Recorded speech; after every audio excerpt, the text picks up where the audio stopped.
આગળ બધા એટલી ભૂખ ને આ કેમ નો થાય બોલે કોફી ગઈ પેલા ભણવાનું પણ નીકાળી દે ગાંધીજી આ ખેતી વેતી ના કરતા આપણે બહુ આવો પેલા આમાં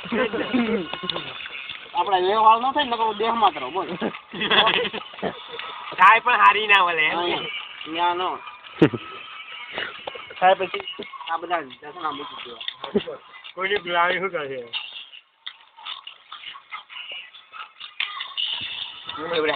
સરકારની નીતિ જેવી થઈ ગઈ ખેતીમાં મજા નહીં આવે હવે અમારા ગામમાં તો આવે ને એટલે અમે અહીંયા કેવી ટેમ્પામાં આવવું પડ્યું એવું બધરે છે ક્યાં નથી વાંધો હોય રહ્યો એવું તો ક્લાસમાં એટલે જ મેં ફોન લીધો હતો